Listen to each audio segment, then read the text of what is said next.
Hello friends, સ્વાગત છે તમારું મારી ગુજરાતી રસોઈ ટિપ્સ ચેનલમાં। આજે આપણે બનાવીશું પૌવા અને કાચા બટાકાનો ટેસ્ટી નાસ્તો। તો ચલો આપણે બનાવવાનું શરૂ કરીએ। તો પૌવા અને કાચા બટાકાનો ટેસ્ટી નાસ્તો બનાવવા માટે મેં અહીંયા 2 વાટકી જાડા પૌવા લીધા છે અને 1 વાટકી આપણે બટાકાનું છીણ લીધું છે। તો આ રીતનું તમારે કાચા બટાકાનું છીણ લેવાનું છે અને છીણને તમારે 2 થી 3 વાર ચોખ્ખા પાણીએ ધોઈ લેવાનું છે। તો ચલો આપણે પૌવા અને કાચા બટાકાનો નાસ્તો બનાવવાનું શરૂ કરીએ। સૌથી પહેલા આપણે પૌવાને એક મોટા વાસણની અંદર લઈ લઈશું અને પૌવાને 2 થી 3 વાર ચોખ્ખા પાણીએ ધોઈ લઈશું, એટલે પૌવાની અંદર રહેલો ડસ્ટ બધું સરસ રીતે નીકળી જાય। તો પૌવાને આપણે અહીંયા 2 થી 3 વાર ચોખ્ખા પાણીએ ધોઈ લીધા છે। તો હવે આપણે પૌવાની અંદર 2 ચમચી જેટલો સોજી ઉમેરીશું। સોજી ઉમેરીને 2 ચમચી જેટલું ઉપરથી પાણી ઉમેરીશું। પૌવા અને સોજીને સરસ રીતે મિક્સ કરી લઈશું।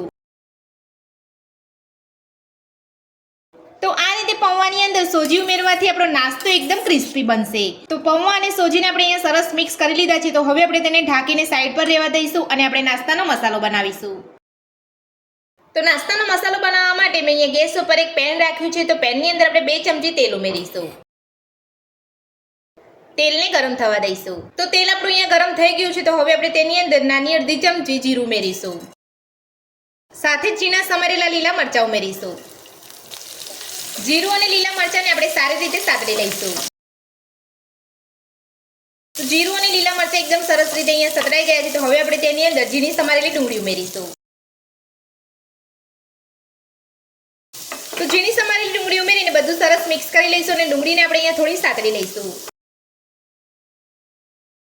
તો ડુંગળી આપણે અહીંયા થોડી સતળાઈ ગઈ છે। તો હવે આપણે તેની અંદર ઝીણા સમારેલા ટામેટા ઉમેરીશું, સાથે ઝીણા સમારેલા કેપ્સિકમ ઉમેરીશું, સાથે જ છીણેલો કાચો બટાકો ઉમેરીશું।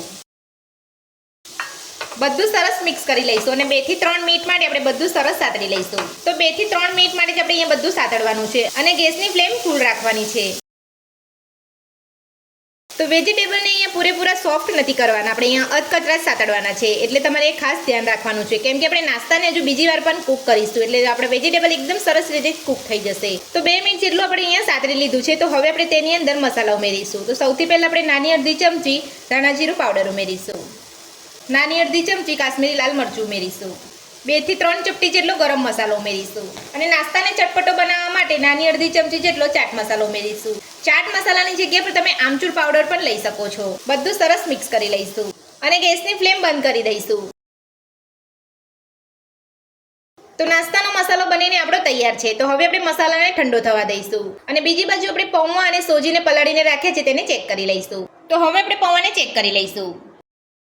તો પૌવા આપણે એકદમ સરસ રીતે અહીંયા પલળી ગયા છે। તો હવે આપણે પૌવાને હાથ વડે મસળી લઈશું।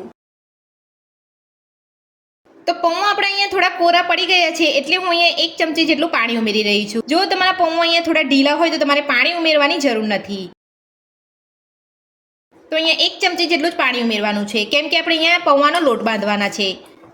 તો સૌથી પહેલાં આપણે બરાબર મસળી લેવાનું છે, ત્યારબાદ આપણે બીજા મસાલા ઉમેરીશું। તો પૌવાને આપણે અહીંયા મસળી લીધા છે। તો હવે આપણે તેની અંદર સ્વાદ પ્રમાણે મીઠું ઉમેરીશું, સાથે નાની અડધી ચમચી રેડ ચીલી ફ્લેક્સ ઉમેરીશું, ઝીણા સમારેલા લીલા ધાણા ઉમેરીશું અને બધું સરસ મિક્સ કરી અને આપણે એક લોટ બાંધી લઈશું। તો જો તમારે અહીંયા પૌવાનો બરાબર લોટ ના બંધાતો હોય તો તમારે 1 થી 2 ચમચી જેટલું પાણી ઉમેરીને આ રીતે મિક્સ કરીને લોટ બાંધી લેવાનો છે। તો થોડા તમે અહીંયા પૌવા મસળશો એટલે તમારો લોટ અહીંયા સરસ રીતે બંધાઈ જશે। તો આ રીતે મસળી અને તમારે એક લોટ બાંધી લેવાનો છે। તો પૌવાને આપણે સારી રીતે મસળી અને આપણે અહીંયા લોટ બાંધી લીધો છે। તો તમારે પણ આ રીતે પૌવાને સારી રીતે મસળી અને આ રીતનો લોટ બાંધી લેવાનો છે। તો નાસ્તાનો લોટ આપણો બંધાઈને તૈયાર છે। તો હવે આપણે જે મસાલો બનાવીને રાખ્યો તો તેને ચેક કરી લઈશું। તો નાસ્તાનો મસાલો આપણો અહીંયા સરસ ઠંડો થઈ ગયો છે। તો હવે આપણે તેની અંદર સ્વાદ પ્રમાણે મીઠું ઉમેરીશું। તો જો તમે મસાલાની અંદર પહેલાં મીઠું ઉમેરવા માંગતા હોય તો તમે પહેલાં પણ ઉમેરી શકો છો। મીઠું ઉમેરીને બધું સરસ મિક્સ કરી લઈશું। તો મસાલાની અંદર મીઠું ઉમેરીને આપણે અહીંયા મિક્સ કરી લીધું છે। તો હવે આપણે નાસ્તાનો લોટ લઈ અને નાસ્તો બનાવી લઈશું। તો નાસ્તાનો લોટ લેતા પહેલાં આપણે હાથ ઉપર થોડું તેલ લગાવી લઈશું અને હવે આપણે નાસ્તાના લોટમાંથી લુઓ લઈ અને નાસ્તાનો મસાલો ભરી લઈશું।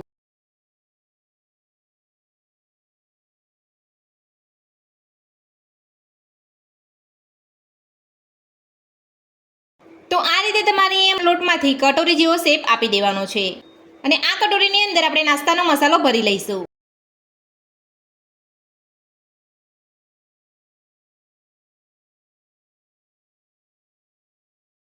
તો આ રીતે તમારે મસાલાને ચારે બાજુથી લોક એટલે કે કવર કરી લેવાનું છે. હવે આપણે હળવે હાથે થોડો દબાવી લઈશું. તો આ રીતનો તમારે મસાલો ભરી લેવાનો છે. તો બધો જ મસાલો ભરી અને આપણે નાસ્તો બનાવી લીધો છે. તો હવે આપણે એક કાણાવાળી ડીશ લઈ લઈશું. ડીશ ઉપર આપણે તેલ લગાવી લઈશું. મસાલો ભરેલો બધો જ નાસ્તો આપણે અહીંયા ડીશ ઉપર લઈ લઈશું. તો બધો જ નાસ્તો આપણે અહીંયા લઈ લીધો છે. તો હવે આપણે નાસ્તાને કૂક કરી લઈશું. તો નાસ્તાને કૂક કરવા માટે આપણે અહીંયા કુકરની અંદર પાણી ગરમ કરવા મૂકી દીધું છે અને પાણી આપણું અહીંયા ગરમ થઈ ગયું છે. તો હવે આપણે નાસ્તાની ડીશને કુકરની અંદર લઈ લઈશું. નાસ્તાને કૂક કરવા માટે આપણે કુકરનું ઢાંકણ બંધ કરી અને 5 થી 7 મિનિટ માટે ગેસની ફૂલ ફ્લેમ પર થવા દઈશું. તો 5 થી 7 મિનિટ જેટલો સમય થઈ ગયો છે. તો હવે આપણે નાસ્તાને ચેક કરી લઈશું. તો તમે જોઈ શકો છો આપણો નાસ્તો એકદમ સરસ ફૂલ્યો છે અને આપણો નાસ્તો સરસ કૂક થઈ ગયો છે. તો હવે આપણે ગેસની ફ્લેમ બંધ કરી અને આપણે નાસ્તાની ડીશને બહાર કાઢી લઈશું અને નાસ્તાને ઠંડો થવા દઈશું. તો નાસ્તો આપણો અહીંયા ઠંડો થઈ ગયો છે. તો નાસ્તો તમે આ રીતે અહીંયા ખાવા માંગતા હોય તો તમે ખાઈ શકો છો અને નાસ્તાને તમે વઘારીને ખાવા માંગતા હોય તો તમે વઘારીને પણ ખાઈ શકો છો. તો હવે આપણે નાસ્તાને વઘારી લઈશું. તો નાસ્તાને વઘારવા માટે મેં અહીંયા ગેસ ઉપર એક પેન રાખ્યું છે. તો આપણે પેનની અંદર 2 ચમચી જેટલું તેલ ઉમેરીશું. તેલને થોડું ગરમ થવા દઈશું. તો તેલ આપણું અહીંયા ગરમ થઈ ગયું છે. તો હવે આપણે તેની અંદર અડધી ચમચી જેટલું જીરું ઉમેરીશું. સાથે જ અડધી ચમચી જેટલા રેડ ચીલી ફ્લેક્સ ઉમેરીશું. ઝીણા સમારેલા લીલા ધાણા ઉમેરીશું. બધું સરસ મિક્સ કરી લઈશું અને પેનમાં આપણે બધે જ ફેલાવી લઈશું. હવે આપણે કૂક કરેલો નાસ્તો લઈ લઈશું. તો બધો જ નાસ્તો આપણે અહીંયા લઈ લીધો છે. તો આ રીતે તમારે નાસ્તાને અહીંયા પેનની અંદર ફેરવી અને તમારે બધો જ મસાલો સરસ લગાવી લેવાનો છે અને ગેસની ફ્લેમ તમારે અહીંયા મીડિયમ રાખવાની છે. તો હવે આપણે નાસ્તાને હળવે હાથે પલટાવી લઈશું.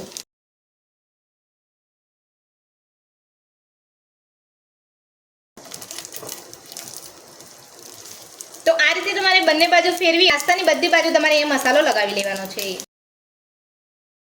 તો નાસ્તાને બંને બાજુ પલટાવતા જઈએ અને આપણે નાસ્તાને અહીંયા સરસ રીતે વઘારી લીધો છે. તો હવે આપણે નાસ્તાને એક પ્લેટની અંદર લઈ અને સર્વ કરી લઈશું.